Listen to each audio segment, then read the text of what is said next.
Y ya empezamos un poco la semana pasada el literario, que retomamos un poquito, simplemente lo que estamos viendo es todos los géneros literarios que tiene la Biblia, ¿no? Un mismo libro de la Biblia, en un mismo libro de la Biblia podemos observar incluso varios géneros literarios, ¿no? Puede intercalarse prosa con poesía, con profecía, y luego cada uno de estos tres, prosa, profecía y poesía, pues tiene subcontextos o subtemas literarios. No vamos a ver todos los que están aquí, por supuesto, solo vamos a ver algunos. Ya el domingo pasado estuvimos viendo la narrativa, que es el principal género literario que tiene la Biblia, y así como repaso, pues vimos sobre todo un tema muy importante, es entender la narrativa, que no siempre nos enseña doctrina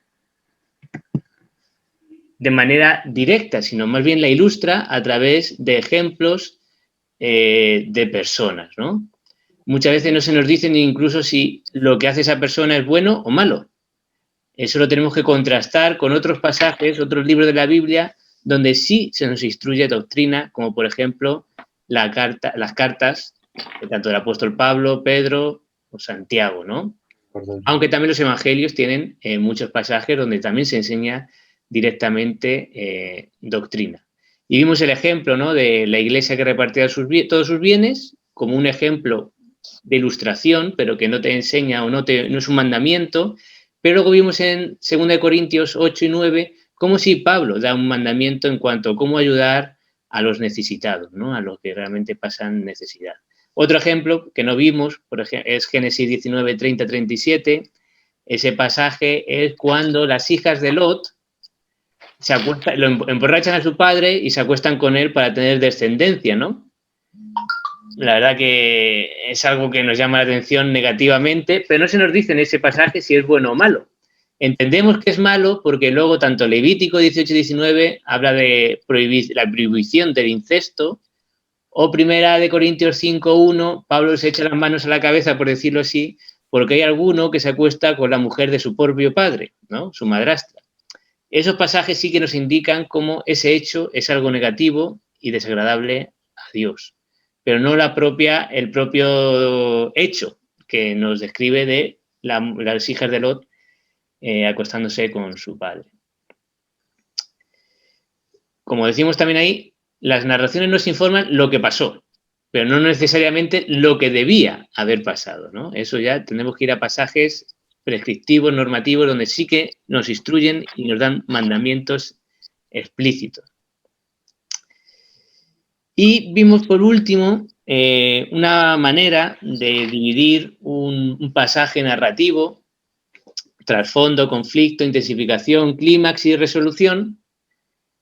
Pero lo principal es la resolución, detenernos en la resolución, porque es ahí donde vamos a ver la enseñanza principal. Vimos así un poco la historia de David y Goliat, y hoy vamos a ver otro ejemplo también que nos ayuda a ver esto, y es Lucas 19, del versículo 1 al 10. Un pasaje narrativo, ¿no? Nos ilustra un hecho que ocurrió. Y fijaros, si atendemos a esa clasificación de trasfondo, conflicto, intensificación, clima, ya os digo, tampoco es súper mega importante, pero lo que sí que es importante es la resolución, entender la resolución, porque ahí es donde vamos a entender la principal enseñanza, ¿no?, de ese hecho narrado.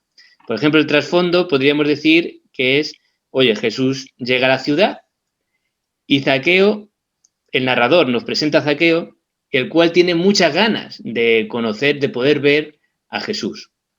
El conflicto es, oye, pues Zaqueo quiere verle muy bajito, que, fijaros, nos describe su estatura porque era importante, ¿no?, para ver que él no era capaz de ver por encima de la gente, y ese conflicto es, no puede verlo, pero se sube a un árbol.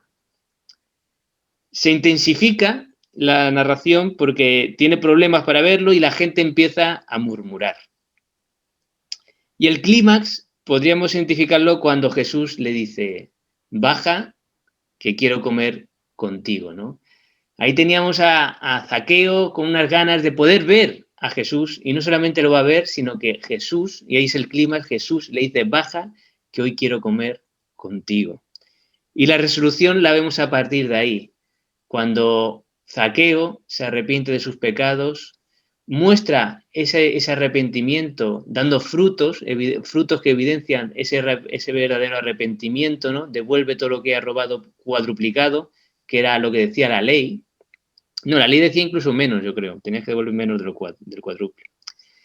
Y la verdadera y la principal enseñanza es cuando Jesús dice que ha venido a salvar lo que se había perdido. Hoy ha venido la salvación a esta casa. Ahí tenemos la principal enseñanza. Todo ese hecho narrado podríamos resumirlo y encontrar esa principal enseñanza de que Jesús iba buscando traer salvación a la gente, ¿no? Es una manera de dividir una narración, una historia, que nos ayuda a ver hechos secundarios, por decirlo así, e identificar la principal enseñanza en la resolución de ese llamémosle así, conflicto, ¿no? No tiene que ser un conflicto de que sea una pelea como David y Goliat, sino el conflicto de que el personaje quiere hacer algo y se le complica, ¿no? Muchas son difíciles, ¿verdad? No sé vosotros, pero el Antiguo Testamento, así por definición, de forma general, nos cuesta más interpretarlo y también aplicarlo a nuestra vida, ¿no? Muchas veces, pues, simplemente nos fijamos en los personajes o los hechos sucedidos e intentamos sacar una enseñanza para nuestra vida, ¿no? Pero no siempre es fácil llegar a esa conclusión, porque son historias a veces que nos pillan pues muy lejos culturalmente, a veces no entendemos porque vemos ahí cosas crueles, sangrientas, enfrentamientos, ¿no? Y se nos vuelve un poco difícil, ¿no? De cómo aplicar eso al siglo XXI. ¿Qué nos quiere decir Dios ahí a nosotros hoy en la actualidad? Bueno, primeramente, y ahora lo vamos a ver con ejemplos, Dios tenía un propósito con todas las historias que nos describen. No nos describen la historia mundial, ni toda la historia del pueblo de Israel.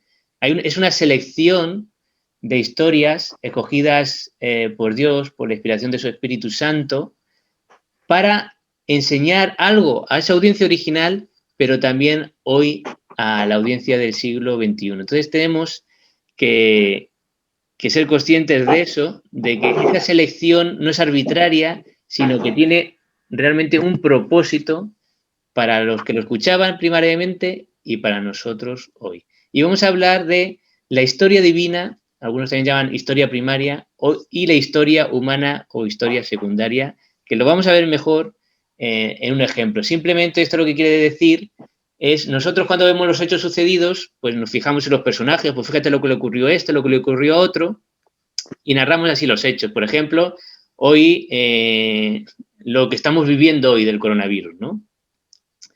Pues dejando especulación de si es un virus creado o no creado, pues dentro de unos años dirán, pues hubo una pandemia que mató a no sé cuántas personas, hizo que la gente se confinara en sus casas, trajo una grave crisis económica, cambió totalmente el panorama social, etcétera, ¿no? Eso sería la historia humana. Pero yo no soy profeta y simplemente es una ilustración, ¿vale? Pero imaginémonos que Dios ha permitido esto para traer un juicio sobre la sociedad. No estoy afirmándolo, pero pudiera ser. Imaginaros que Dios inspira un nuevo libro de la Biblia, que estoy especulando, ¿no? Ilustrando, y narra esta historia desde su punto de vista y dice, Dios envió un virus para traer juicio y despertar a la gente de su letargo. Ahí tendríamos la historia humana descrita, una pandemia arrasó todo el mundo con no sé cuántas muertes, y una historia divina, que es realmente lo que ocurrió. Los humanos lo ven así, pero realmente desde el punto de vista de Dios lo que ocurrió es que Él permitió esa pandemia para traer juicio y avivamiento. Vémoslo así, ¿no? Eso es lo que trato de definir como historia divina e historia humana. ¿Cómo lo vemos nosotros como seres humanos lo sucedido, pero cómo y por qué ocurre desde el punto de vista y de la acción de Dios? Entonces, viéndolo así, no es una opinión, eso lo vamos a ver ejemplos como realmente sucede así en la Biblia, hay una enseñanza principal que es la actuación de Dios Y luego enseñanzas secundarias que tienen que ver con la actuación de los personajes, de las personas protagonistas en esa historia narrada. Esto es muy importante de ver a Dios como el héroe de esas historias que vemos en el Antiguo Testamento y no las personas que son usadas por él, ¿no? Esto, alguna vez he escuchado un ejemplo de esto y es como, por ejemplo, pues el artista que pinta pues una obra maestra. Nadie está alabando al pincel, que puede ser el mejor pincel del mundo, hecho con unas plumas de no sé qué, no sé cuántas, ¿no? Vale, el pincel era muy bueno, pero el mérito y la importancia y la atención se centra en el artista, que utilizando ese pincel pinta esa obra maestra. Pues así debiéramos ver también las historias del Antiguo Testamento. Es Dios el hacedor o el que permite que ocurran esas historias con un propósito, mostrando su soberanía, aunque eso no exime la responsabilidad, ya sea positiva o negativa, de cada una de las personas que aparecen en esos hechos narrados, ¿no? Lo vamos a ver, yo creo, mejor, todo esto se ve mejor con unos ejemplos, y vamos a ver una de mis historias que siempre favoritas, ¿no? Del Antiguo Testamento. Hay algunos que le gusta más David, otros Daniel. A mí siempre me ha llamado mucho la atención, no sé si de forma peliculera o cómo, o por qué, la historia de José, ¿no? La historia de José se narra desde Génesis 37, creo, hasta el final, ¿no? Y yo creo que más o menos la conocemos, ¿no? José era hijo de Jacob y tenía otros hermanos, y esos hermanos tenían un poco celos de él y lo vendieron como esclavo, y acabó José de esclavo en Egipto. Pero vemos cómo con una serie de sucesos que le ocurren, pues acaba siendo pues un criado, uno de los principales o el principal criado de un alto mandatario del reino de Egipto, pero intenta acostarse, la mujer de ese mandatario intenta acostarse con él, él no quiere, pero ella le acusa incluso de que él era abusar él de ella, le meten en la cárcel llega a ser uno de los principales en la cárcel, le describe un sueño a uno, ese no, bueno.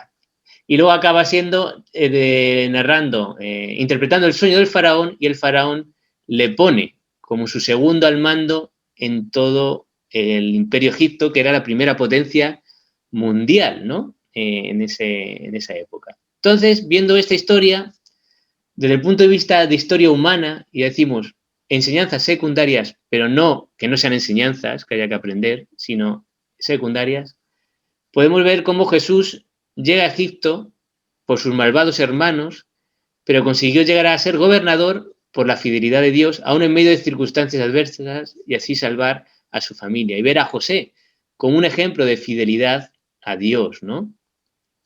Y cómo se sobrepone a todas las circunstancias adversas, como nos dice también que Dios le bendecía, Dios bendecía todo lo que él hacía, pero él no perdía la esperanza y la fe en Dios a pesar de vivir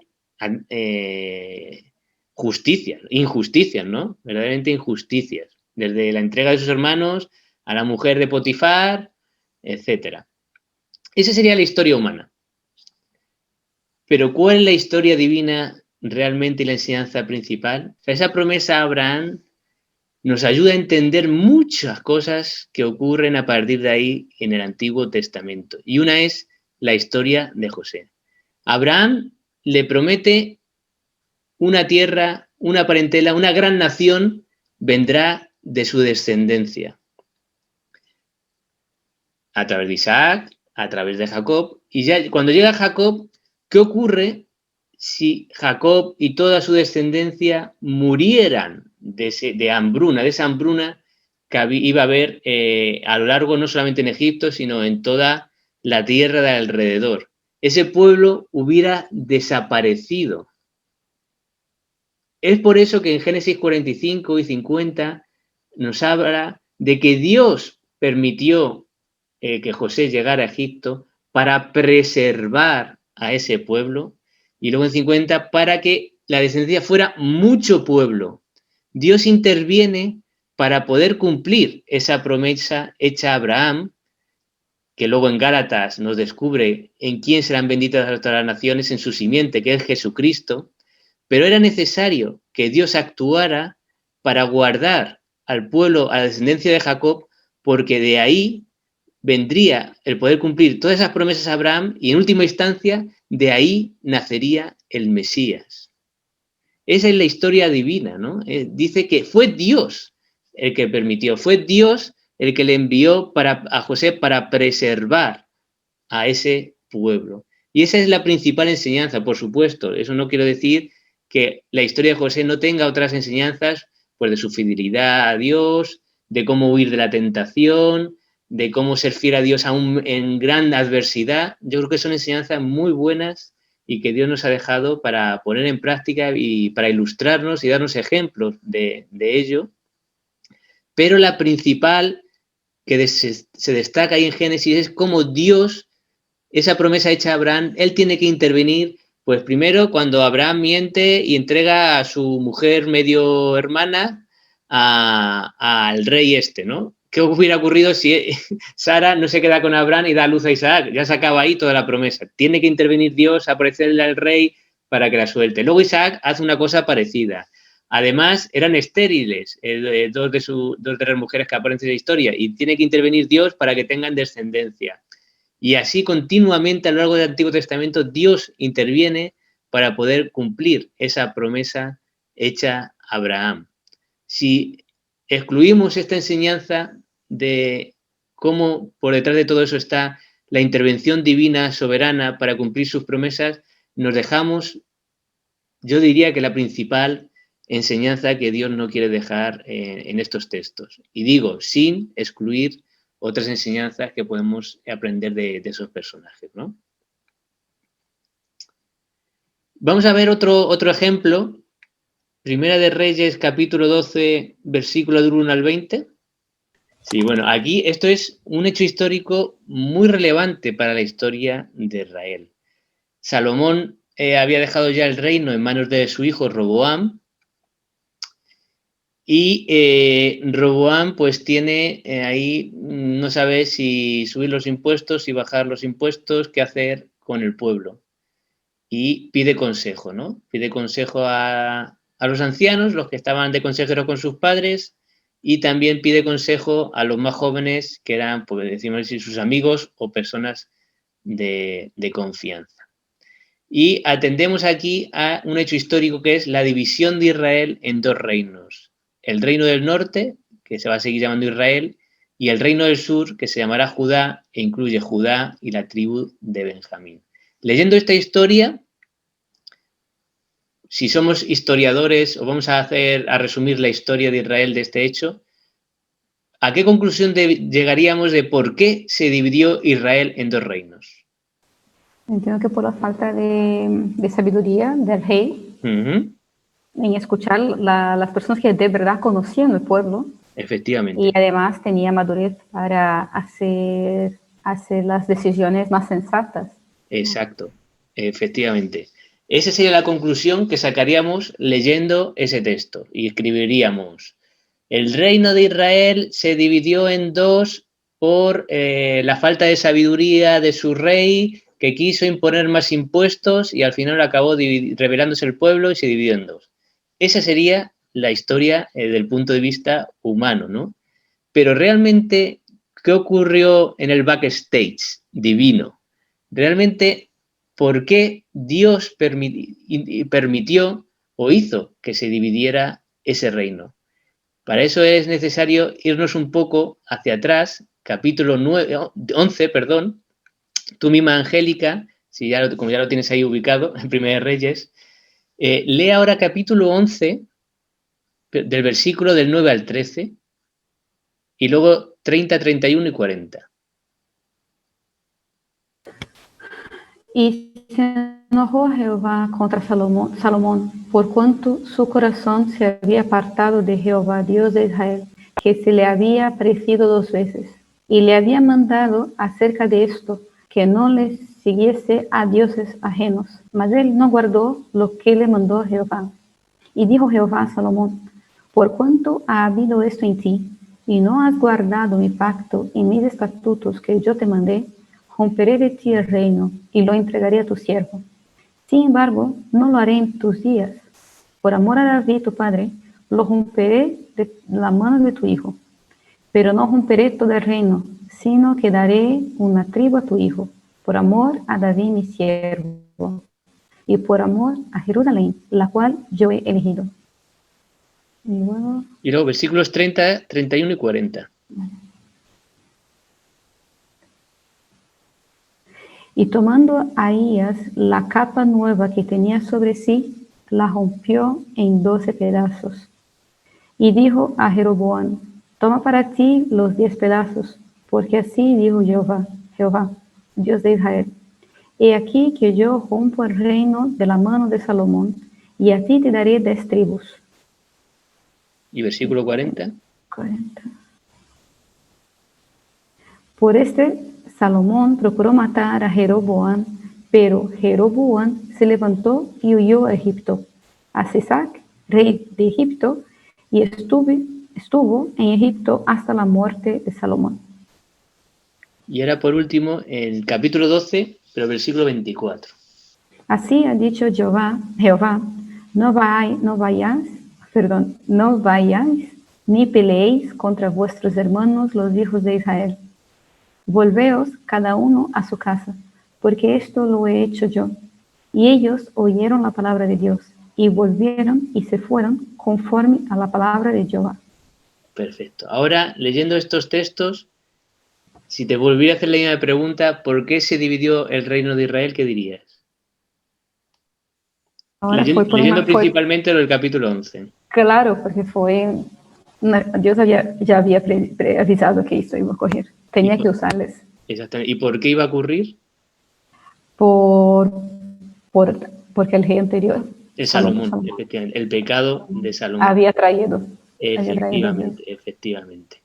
Nosotros, o el pueblo, aunque luego en el versículo 24 se lo aclara, ¿no? Al pueblo de Judá: oye, no luchéis contra Israel, porque esto lo he hecho yo. Todo esto no exime de la culpa de Roboam. Roboam pecó, Roboam no fue un buen rey y cayó en falta de sabiduría, como decías tú, Angélica, leer el capítulo 12. No exime de la culpa a Roboam. Él nadie lo obligó a hacer eso. Él de su propia voluntad lo hizo.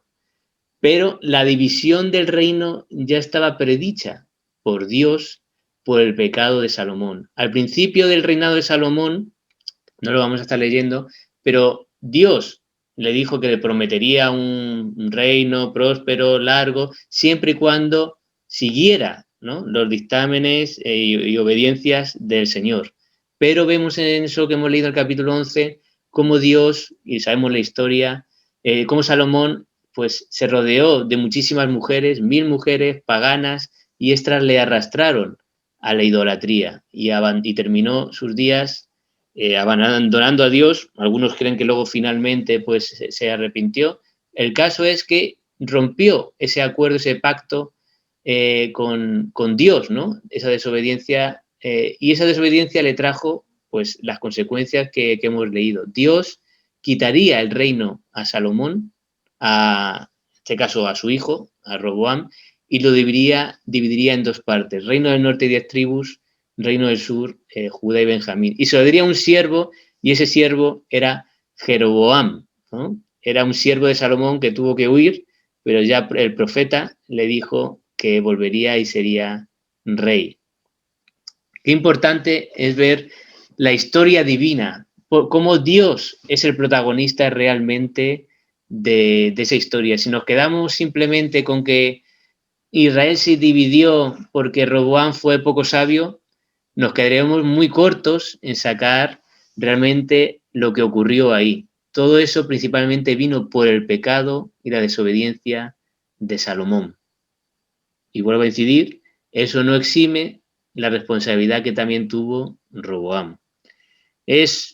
Muchos lo llaman paradoja, es difícil, ¿no?, a veces ver cómo se concilia la soberanía de Dios y la acción de Dios divina en la historia con la acción humana. No somos títeres, tenemos nuestra responsabilidad, pero Dios utiliza esa actuación de los seres humanos para también él hacer su propia voluntad, ejecutar sus bendiciones y sus juicios, ¿no?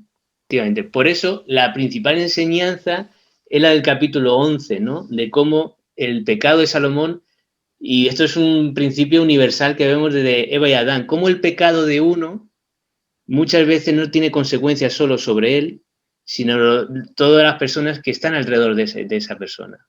Y vemos esas consecuencias del pecado de Salomón, que tuvo una trascendencia enorme en el tiempo y en las personas que estaban a su alrededor, como por ejemplo el pueblo, que casi entra en guerra. Dios tuvo que intervenir, lo vemos en el versículo 24, para que no hubiera una guerra. Porque dice, mira, olvidaros, esto fue por el pecado de Salomón. Y lo he hecho yo por el pecado, y he sido yo el que ha provocado esto, así que no luchéis entre vosotros, ¿no? Esto, un ejemplo más cercano en el Nuevo Testamento, es la traición de Judas. Ya estaba predicho que Jesucristo moriría, tendría que morir, y fue Judas.